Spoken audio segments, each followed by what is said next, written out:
Hi everyone, welcome to a new episode of Paratalk, and on this week's episode I'm going to get a bit crypto. So I thought to myself, who can I get on an episode and talk about Bigfoot? So I thought, well, let's bring on Paul Bestall of Mysteries and Monsters podcast, and let's talk some Sasquatch. Hello, Paul. Hello, thank you for inviting me. Pleasure to be here, Reeves. That's all right. So before we get all Sasquatch, where did the podcast come from? How did that come about? So it's been a long time coming. I've been a purveyor of podcasts for quite a long time. You started off listening to Unexplained with Howard Hughes and the Paracast with Gene Steinberg in the States, probably about 2009, 2010, when I started to use podcasts as my main source of entertainment, really. And it's kind of developed from there, and I've ended up getting bitten by the bug and just listening to more and more. And it was my brother that got me into them. And then eventually my brother just said, really, you should start one, because with the greatest of respect, you know quite a lot about some of these things that perhaps some other shows don't know, or I'm a bit of a obsessive weirdo, Reeves. And when I get a bee in my bonnet about a particular subject, I tend to devour as much as possible. And I'd really started to reconnect with things, and I'd been speaking with Guy Lyon Playfair. So I'd been chewing over trying to do something, and it took me a long time, and I had some personal challenges with my health for quite a while. And then about 4.5 years ago, I kind of thought, well, my brother's been at me for ages, and I thought, what's the worst that could happen? Why not just give it a go? So I bought a microphone, and it sat on my shelf for about 6 months, staring at me, saying, when are you going to start using me? And then March 2019, we took the plunge, and we've grown steadily ever since. I have been listening to quite a number of your episodes. I do like a little bit of Sasquatch, Abominable Snowman, all that sort of stuff. I do like a bit of the crypto stuff. It really gets you thinking. But not only do you do your own thing, you're a part of the Ghost Story guys as well, aren't you? Yeah, so I've been working on that since the beginning of 2021. So I've been doing that just over 2 years as well with Brennan Storr, who we'd built a relationship up prior to this. As you say, in regards to one of the great things about doing podcasts in this particular field is being able to speak with people whose books or articles you've read or documentaries you've seen, and you end up building a connection and even making friends with some of them, which is quite humbling when I think back at some of the people I asked on all those years ago, and now they will ring me or ask me to help out and do things, which is something I often find deeply humbling. So I was invited to kind of help out with that, and I've been there ever since. So yeah, other than coming down with COVID at the beginning of last year, I think I've done about 58 episodes of that as well, on top of, because I need more to do in my life. Yeah, I know that feeling. Been there. But what I was going to say was, of course, I always ask this question to everyone I get on. I need to ask this question. I know what you do. I know you sort of have your podcasts and you do your crypto and your ghosts and stuff. But where did it all start? What got you running down that path? As a child, what sort of triggered it? Well, it was a culmination of things. My grandmother would consider herself to be a white witch. So we were quite a spiritually inclined family who had a deep belief in ghosts and the supernatural. I, as a very small child, was obsessed with Universal horror films, so Dracula and Frankenstein and Bride of Frankenstein and all that. Loved all those as a kid. I was just drawn to the supernatural and the strangest. And in between all this, we were living in a haunted house at the time, which was it was one of those where it was more annoying than anything, a bit peculiar. It was an old vicarage. So the building was about, I don't know, I think that it was built about 1750, and it had been converted into 3 separate houses, and we lived in the middle one. So there was always strange things going on, and footsteps, and the toilet would flush on its own, and things would fall from the ceiling, and babysitters would do one night and then they wouldn't come back. So whereas when you're sort of 5 or 6, you just sort of roll with it, don't you? And think, wow, this is cool. What we did anyway. And then it kind of towards the end of the 70s, beginning of the 80s, it was kind of like a high point for people of our age, I think, Reeves, where not only had we got Enfield going on, Rendlesham happened, we'd got Arthur C. Clarke on the television, we got the Unexplained magazine. It seemed to be quite a cultural touch point for impressionable young people, I think, in the UK at that particular period of time that sort of bit me. And then from that point on, it was, right, try and devour as many books about ghosts and the abominable snowman as I could possibly find. And it sort of drifted along from there, really. Yeah, you saying that, I mean, the Arthur C. Clarke Unexplained magazine, the day that I got that first magazine and got home and I got the little flexi disc, the Voices from the Dead flexi disc thing, and you put it on your little record player and it just goes, and so you have to get the two P's on it and wait the stylus down so it plays. Yeah. And of course, I played that thing to death. And my mum comes and goes, "What the hell's that? You know, where'd you get it? It's Voices from the Dead. Oh, okay, your dinner's on. Your dinner's ready." But I was totally taken with it. And of course, you know, going one step further, we had the TV show, didn't we? Arthur C. Clarke's Mysterious World and that. And of course, that takes you into another realm of actually seeing stuff and people saying, "Oh, you know, alien landed on the roof and, you know, and little Johnny came out and it took him away." That sort of thing. You know, just actually seeing interviews with people. So just another level. And that's what kind of got me hooked in as well, I was to say, like yourself. But what I was going to say was, you grew up in a haunted house. As a child, your kind of mind is a little bit disconnected from reality because, you know, things out there in the world aren't important. What's important is action men and playing with your mates, and that's it. Yep. You know, and going on explores places. So did you find that did it psychologically, did you ever see anything or like a ghost or whatever? Well, apparently I had a visitor who would sit on the edge of my bed most nights when I was 4 or 5 years old, and I would constantly talk to this old man who came to visit me. I don't remember much about it, to be honest, Reeves. My mum and my stepfather remember it better than I do.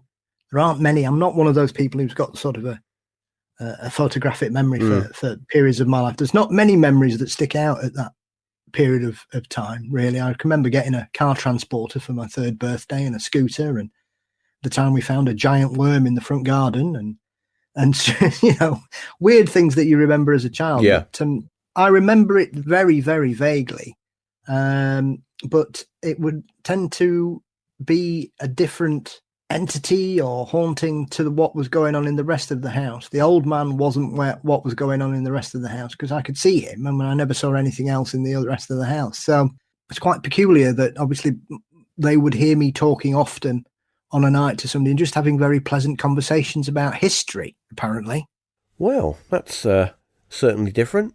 You know, maybe the ghost maybe they had an interest in history. Maybe, that's what he enjoyed doing in the afterlife.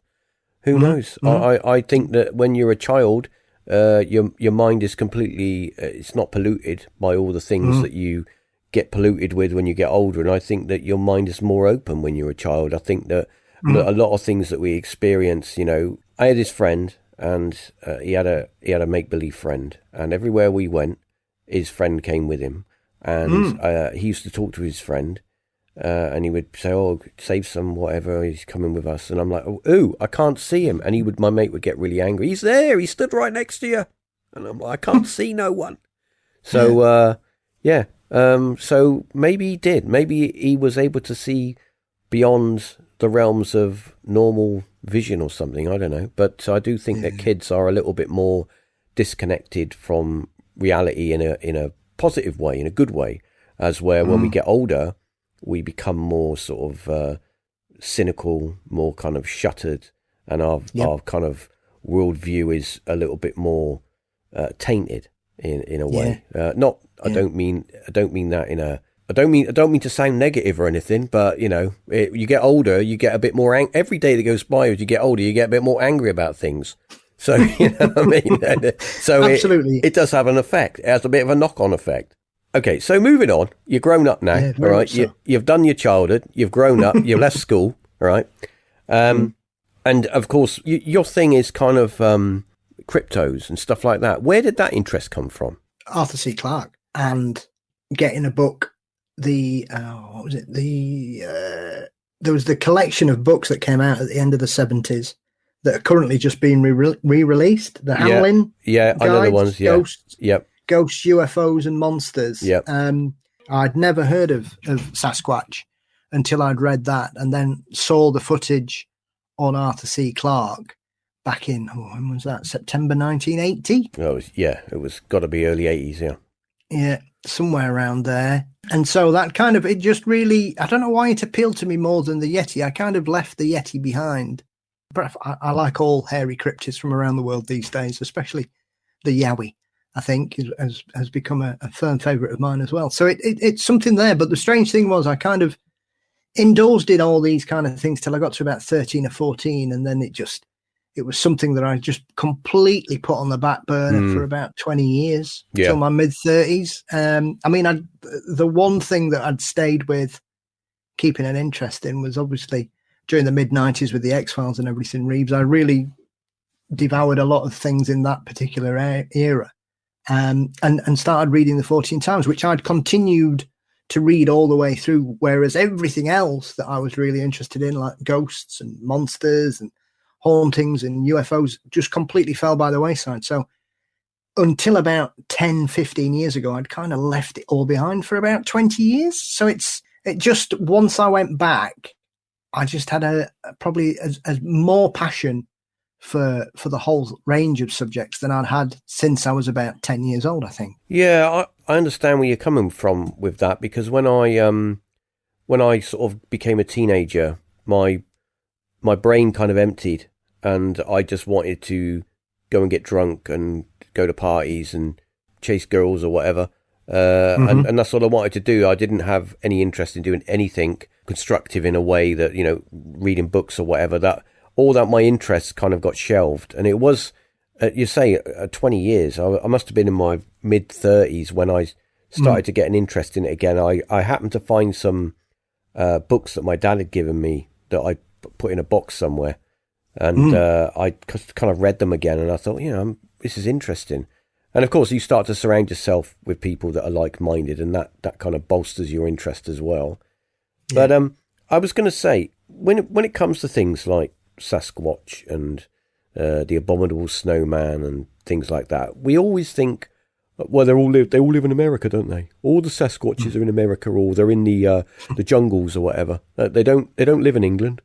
But apparently, there's been lots of sightings of big hairy men in the UK. Yeah, I view this with this is the other thing about this. When people think you talk about these subjects, they think you'll believe anything, or you'll just accept it. I am, regardless of my love of these particular subjects, I am still very skeptical of a lot of things I see and read across hauntings and paranormal investigations and cryptid reports and sightings of strange objects in the sky. So the UK has always had a history of people coming across hulking great shadows wandering around. And it's only recently that people say that they believe that they are seeing what they believe to be some kind of Bigfoot. I wouldn't dispute, as someone that finds fault with certain skeptical explanations about famous cases where people are just dismissed out of hand, I'm not going to go all in there. The only possible explanation I can suggest for what people think they see is the whole cosmic trickster vibe that's going on.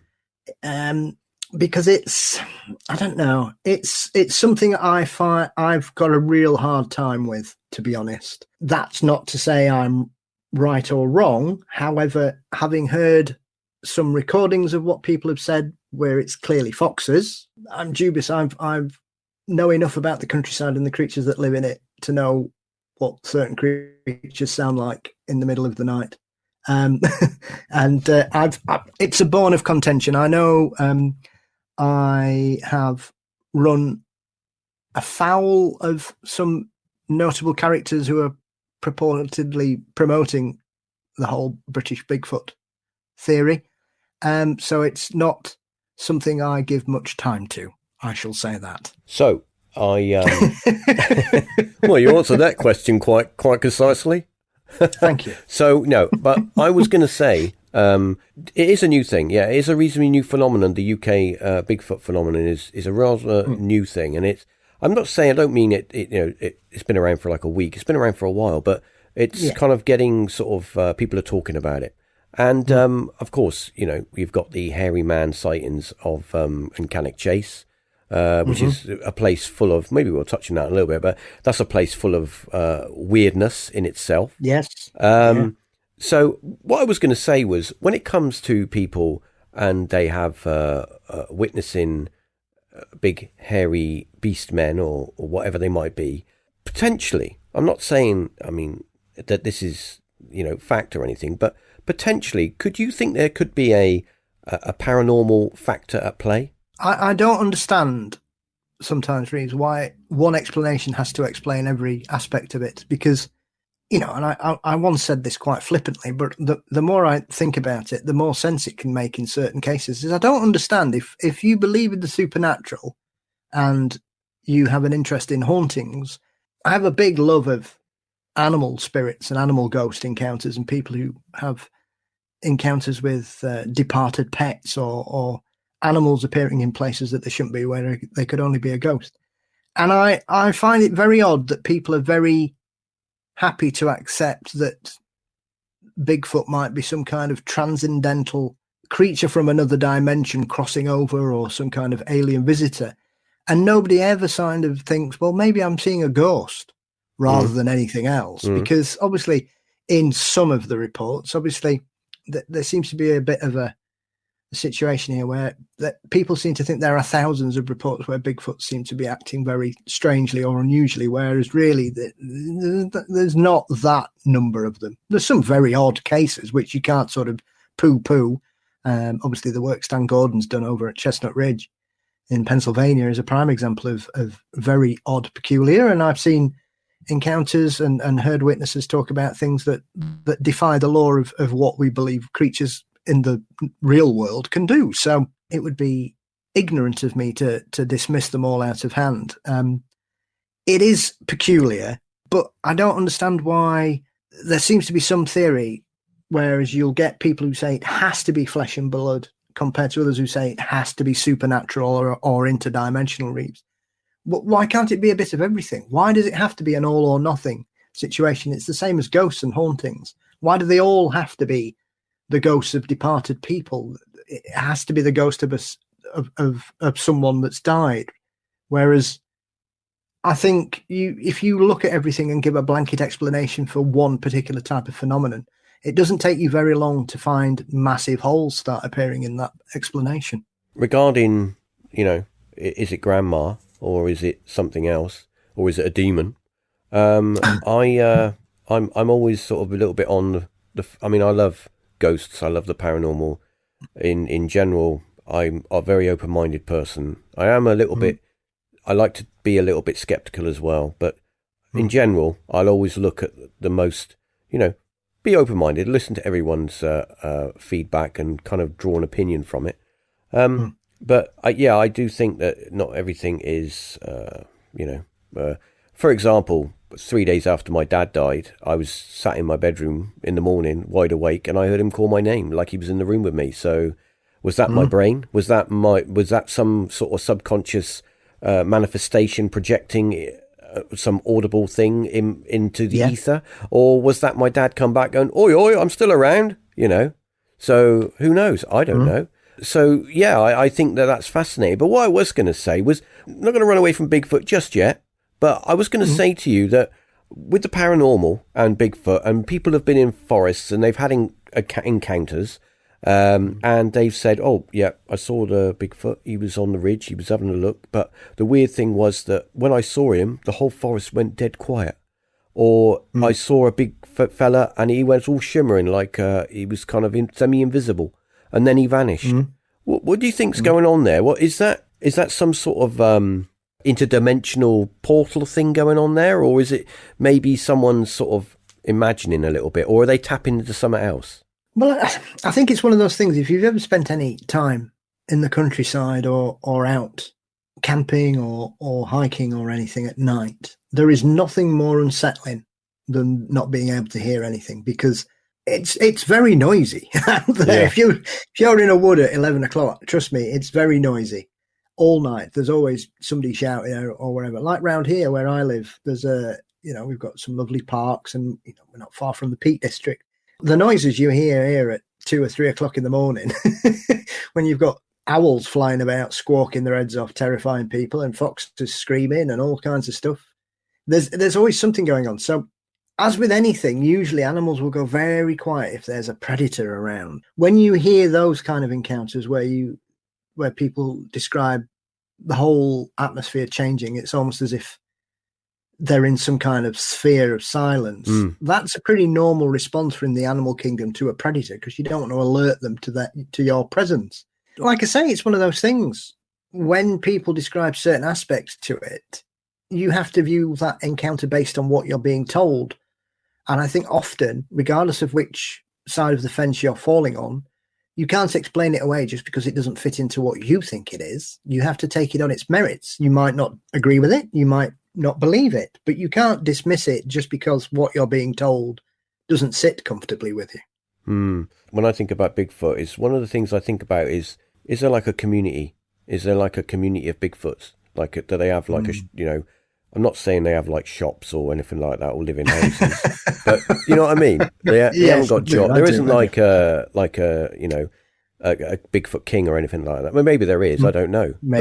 Maybe there's like one king and then he tells everyone what to do. I don't know. When you hear these stories, you don't think, well, I walked around the corner and then there was 5 Bigfoots having a chat and they all looked at me. You always seem to encounter these beings either on their own, and then they're just there and then they're gone. They don't seem to be part of any, like, you'd think by now that a hunter or someone who knows the forest really well. I know the forests over in America are huge, the national parks are massive, but you'd think that they might stumble on a community of them, or like a village of them or something. I don't know what you'd call like a group of Bigfoots, that live together.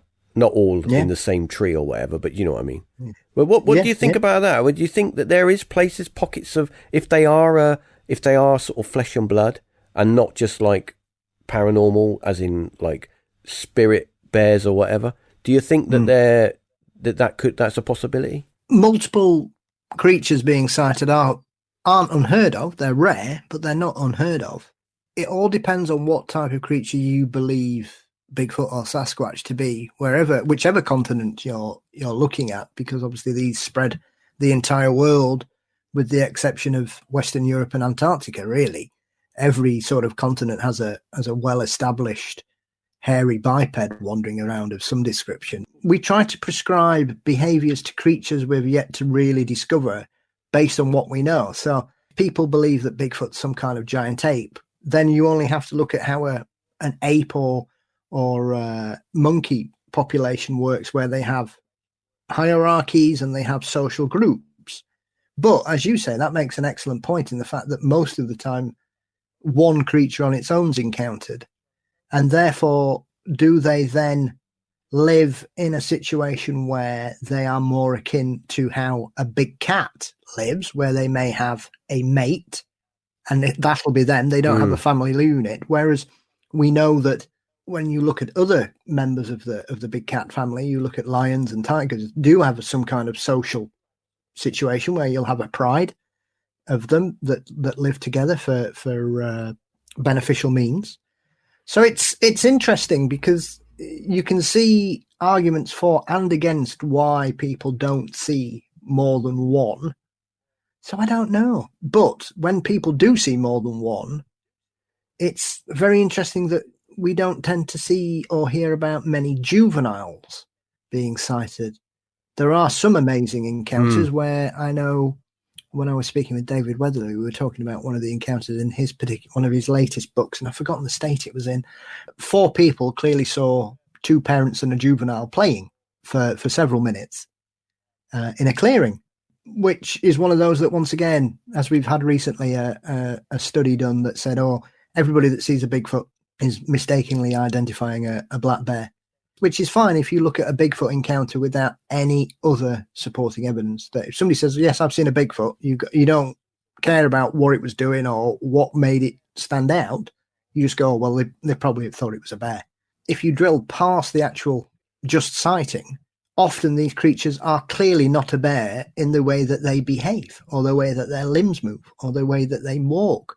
So it's very easy to create an answer for a question you don't want too much depth to, shall we say. I'm going to rapidly move on because I wanted to bring something else in, because it's still something that you don't really want to bump into on a dark night in a lane, and that's a hellhound with red glowing eyes. I love black dog stories, shucks, barguests, padfoots, whatever people want to call them around the United Kingdom. It's something I've had a long history of. Obviously, where I live in Sheffield, there are 2 notable encounters with hellhounds. One less than half a mile from where I'm sat right now, which is a very haunted location in Sheffield known as Bunting Nook, which is supposed to be haunting. There's supposed to be a red-eyed hairy black dog live up there, Reeves, and also a very famous encounter from the end of the 19th century where a young man walking home near the Botanical Gardens, which is just off Ecclesall Road in Sheffield, was pounced on by a hellhound that chased him home. So they are creatures that I've always been really interested in. And once again, they're one of those things that I think used to be prescribed to the past, and we kind of folklore dropped out of fashion, and people didn't really talk about our wonderful history of imps and goblins and the fae and mere people and boggarts and black shucks and things. And I think over the last 20 years, we've had a real revival in the UK and Britain in regards to going back to these wonderful collections of folklore and stories and looking into them and bringing them forwards. And black dogs are something that seems to be really coming back into fashion, and people are really sort of looking back at the historical records. So I just find them very interesting because there are little nuances to them that are quite odd. Like some can't cross water, some won't go over a bridge, some keep pace with people on motorbikes, or people in cars see them and the dog seems to be keeping up speed. Other people say it guides them home, it protects them. So it's a real mishmash of contradictions, really, I think, is the best thing. There doesn't seem to be a hard and fast set of rules for these creatures, whatever they are. You think of the black dog or the hellhound, it's connected to sort of kind of horror, Hounds of the Baskerville, that kind of thing. And or if I see a black dog, someone's going to die because it's it's an omen. It's a harbinger of doom. I do think that there is a folklore. It's kind of, there's a resurgence in it now. There's a lot of people that are writing books on it, and they're bringing it back, and it's kind of at the forefront. The black dog, the hellhound. It's kind of it's out there, and I think it's cool to bring stuff back from our past, our history, our folklore, bring it back and bring it into sort of people's lives and give them access to it. Yeah. I think it's brilliant.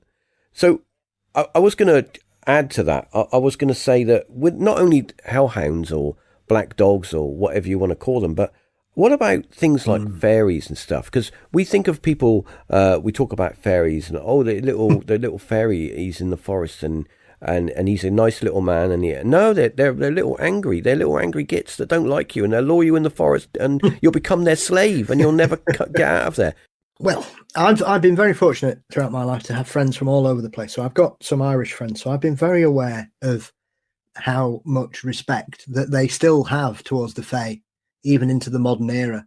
And I think, once again, they're one of those subjects that if you give it a cursory once over, you will think that they're all sweetness and light, and everybody bases their opinion on what they've seen in Disney films and believe that everything's Tinkerbell. But when you look, as you say, into the folklore and the story, very few people cross the fae and come out of it well. I don't think it matters which country in the UK you go to, be it Ireland, Northern Ireland, Isle of Man, Scotland, Wales, England. everybody's got stories about people who were stupid enough to try and double cross the fae, and they usually come a cropper. I mean, obviously there are stories where they've been helped or supported. The famous story from Wales about the man who married a woman of the fae, and the only rule was that he wasn't to strike her 3 times or she would just go.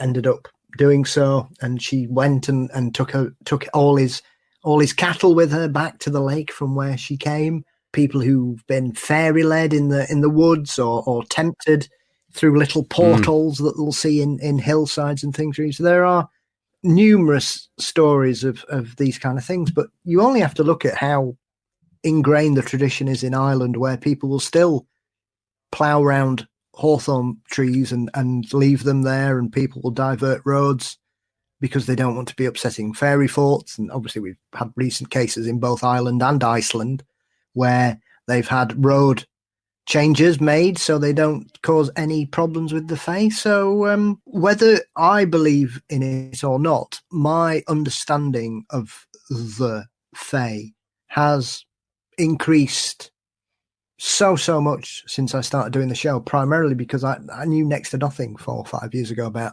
the modern fae. Now I know that there is a massive community of people who are really into this, who believe that even still into the modern era, people are encountering what we would consider to be the fae. I have read up a little bit about the fairies and the goblins and the little people, and how they kind of interact with us on a near invisible level, and that sometimes people do catch sight of them in their houses as they're rummaging around, and it's almost like these little beings are shocked, like, oh, they can see us, and then they scuttle off. And some people say, oh yeah, they're about the size of a mobile phone.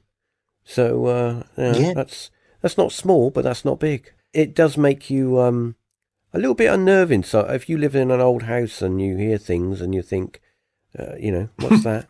I don't own a cat, But I'm just wondering that with stuff like that, I had this conversation a while back where when you talk about fairies and you talk about people that have been taken by the fairies and they disappear for a number of days and then they return and they tell that they don't have a memory. They go, I don't remember where I was. I met an old lady on the road and she said, do you want an apple? And then it's 3 days later and I don't know where I've been.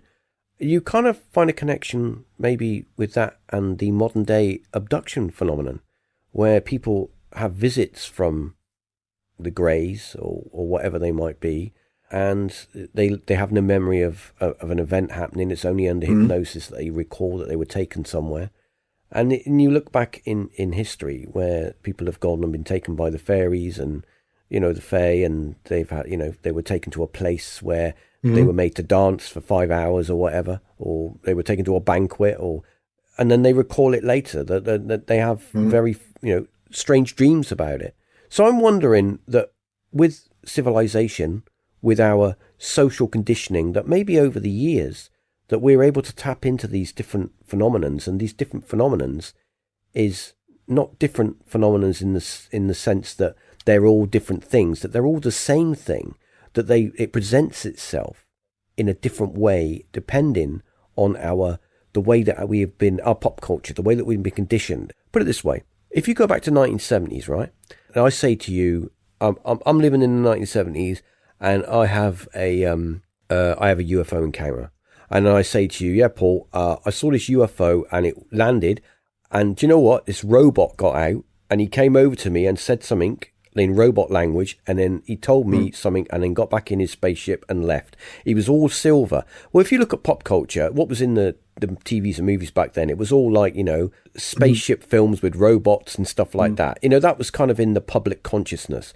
As where when you had the book, Whitley Strieber's book came out with Communion and the alien grey on the front, and then we all started talking about greys. And then way back before that, if you think about like the alien encounters and stuff, they were all different. Oh, it was a man. He had 5 arms. He was a lizard. And you think back to the 50s, and you think of all the the creature from the Black Lagoon and stuff like that. So I'm thinking maybe there's a connection there with how we interpret the phenomenon and how we interact with it. Maybe there's a there's a something, a catalyst within us that triggers a certain response, that this phenomenon, as we said, like, before, maybe the phenomenon is just one thing. Maybe it's an encapsulation of UFOs, aliens, whatever, ghosts. It's all one thing, and that it manifests its way in a way that we can interpret it.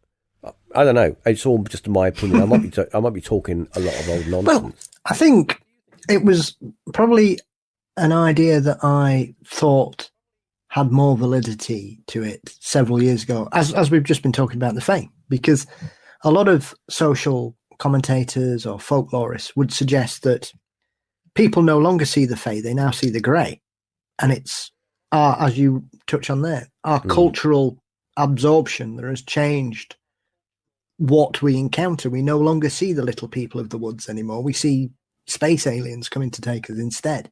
And then when you start to open up these avenues of research and folklore and information, you begin to think that, well, people are still seeing all these things. People in North America are still having encounters with little people, but they're also still seeing aliens, and they're also encountering hairy bipeds.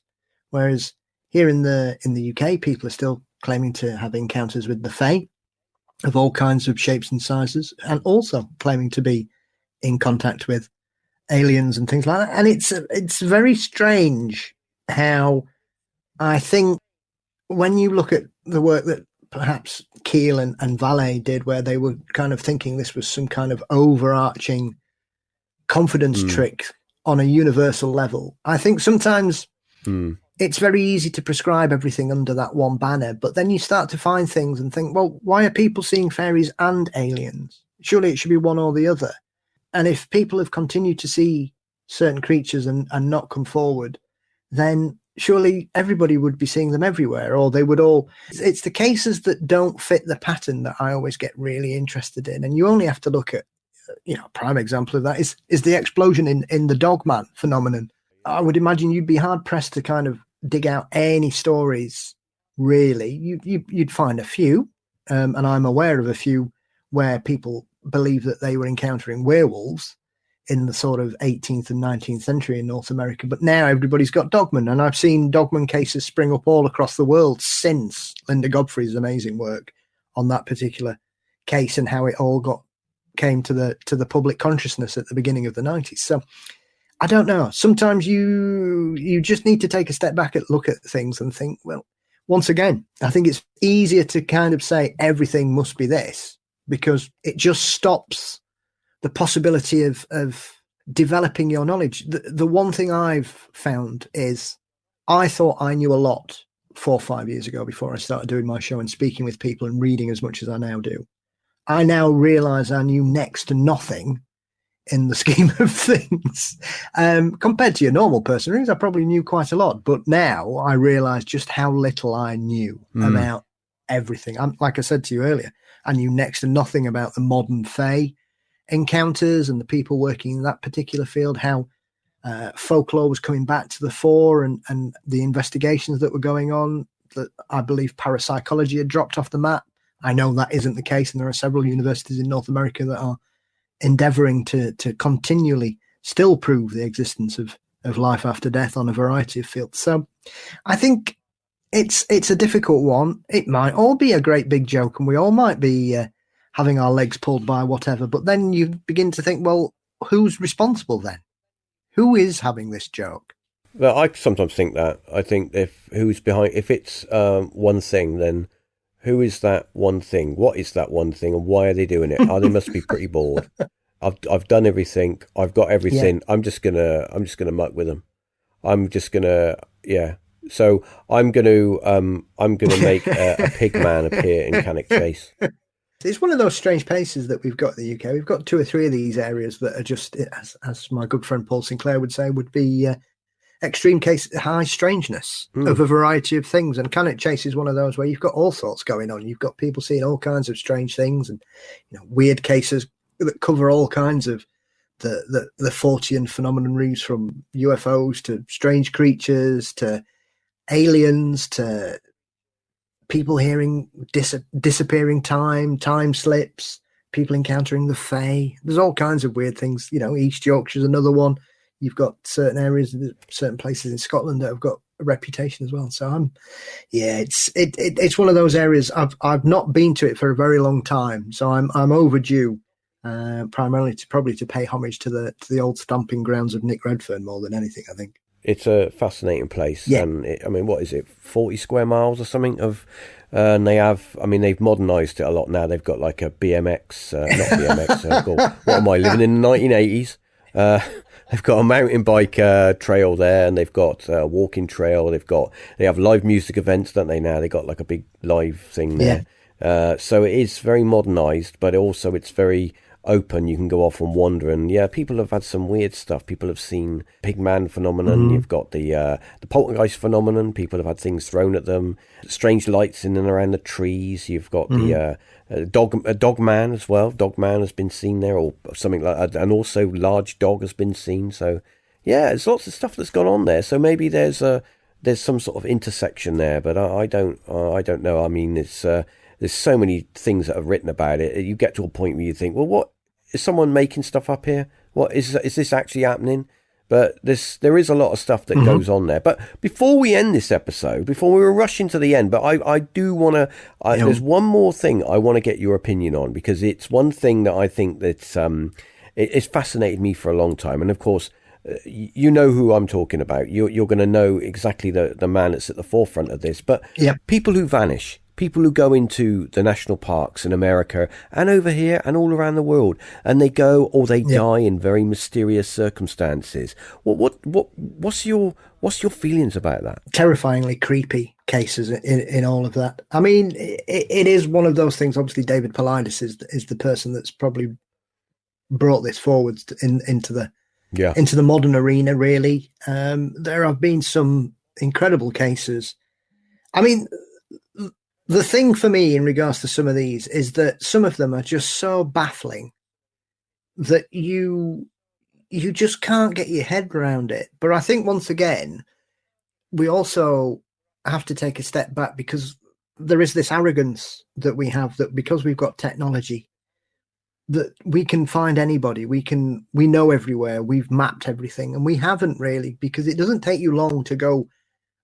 As you were saying earlier about some of the forests in North America are just vast expanses of land where you've no idea. You imagine trying to fly a drone over that in high summer. You're never going to see anything through the canopy, are you? But it's almost as if the earth swallows these people up, or you have the cases where people are found and their clothes are missing, or items of theirs appear 10 miles from where the body's found, and there's no evidence that person's been to that particular site. So how's that got there? Or people start acting really strangely. I mean, some of the cases really do put the creeps at you, because I think in this modern era, I think the one thing that scares people more than anything is just disappearing, because it happens so often that I think sometimes we just try to ignore that people disappear all across the world every day for a variety of reasons, Reeves. But sometimes it's the fear of not knowing the answer to what's happened that probably makes people so uncomfortable about that particular subject.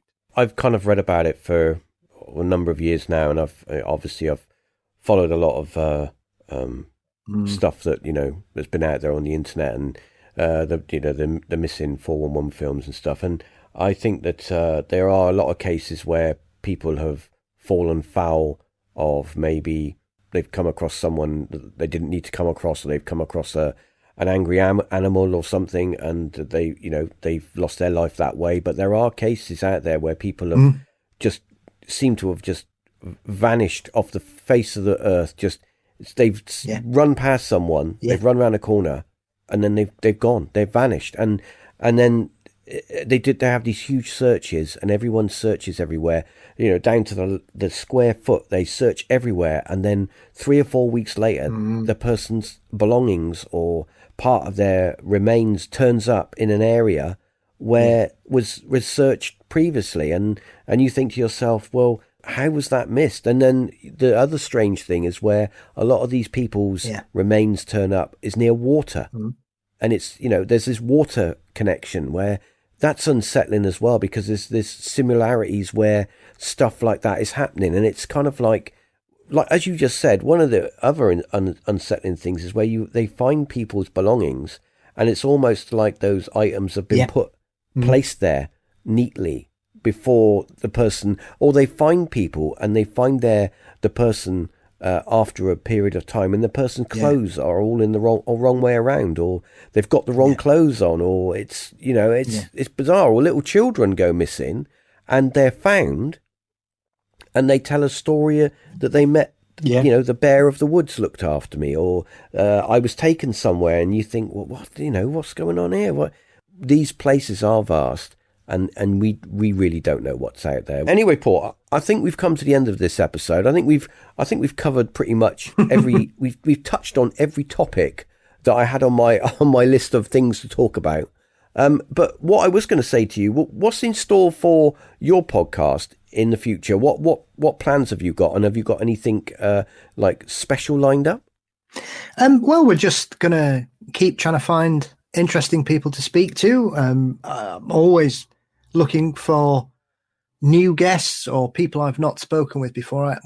Before I started, I had a list of people I'd always wanted to get on the show, and then I've still got some pretty well-known names that I've yet to have the chance to speak to. So I'm going to keep trying to get those people on, and just continue to keep doing what we do for both my show, Mysteries and Monsters, and obviously my co-hosting duties in regards to the Ghost Story Guys. But it's, finding interesting subjects, new people to speak with, fascinating guests, and learning as I go.